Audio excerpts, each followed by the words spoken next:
Praise lord, హల్లెలూయా.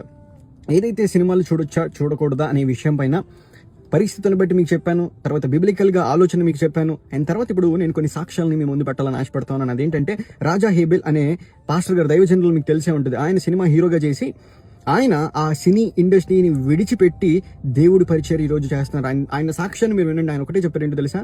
ఏదైతే సినిమాలు అనే ఒక చిన్న ద్వారం మీరు తెరుస్తారో అది అపవాదికి పెద్ద ద్వారంగా మార్చబడుతుందని ఆయన చెప్తా ఉంటారు. అలానే రాజ్ప్రకాష్ పాలన మనందరికి తెలుసు కదా, ఆయన కూడా మూవీ ప్రొడక్షన్స్ లో చేసేవాళ్ళు. కానీ దాన్ని విడిచిపెట్టి దేవుడిచ్చిన తలాంతులను దేవుని కోసం వాడబడితే అనేక మంది దేవుని కోసం నిలబడతారని దేవుడు మరొక సాక్షిగా మన దగ్గర నిలబెట్టుకున్నారు. ఆ తర్వాత మూడోదిగా మనం చూసుకున్నట్లయితే ఒక దైవజనుడు, నాకు పేరైతే సరిగ్గా గుర్తులేదు కానీ ఆ దైవజనుడు కూడా డైరెక్టర్ గా ఉండి సినిమా ఇండస్ట్రీలో దాన్ని విడిచిపెట్టి ఈరోజు దేవుని పరిచర్య బహుబలంగా ఆయన చేస్తా ఉన్నారు. ఈరోజు జ్ఞాపకం చేసుకోండి, ఏదైతే యమన కాలంలో నీవు ఉన్నావో అపవాది కూడా, బైబిల్లో అపవాది కూడా అన్ని తెలుసు అండి, అన్ని తెలుసు. కానీ అపవాది ఏం చేస్తుంది తెలుసా? గలిబిలిని కలగజేస్తుంది.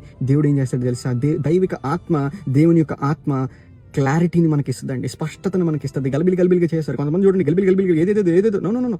క్లారిటీ అనేది దేవుని ఆత్మ ఖచ్చితంగా దేవుడు ఇస్తాడు. నువ్వు వాక్యం చదువు, దేవుడు నీతో మాట్లాడతాడు. కాబట్టి ఏదైతే అపవాది బంధకాల్లో, అపవాది ఉచ్చుల్లో మనం పడిపోతే తిరిగి రావడం ఎంతో కష్టమైన విషయాన్ని జ్ఞాపకం చేసుకోండి. యవనస్తులారా జాగ్రత్త, అపవాదికి చోటు ఇవ్వకండి. దేవుడు ఏదైతే తన ఆత్మ ద్వారా నీ జీవితంలో దేవుడు జరిగించాలనుకుంటున్న ఆ ప్రణాళిక, ఆ చిత్తము నెరవేర్చడానికి మీరు దేవునికి చోటు ఇవ్వాలి కానీ అపవాది కాదని మరొకసారి జ్ఞాపకం చేసుకుని మెలకువ కలిగి ఉండండి. ఆమేన్.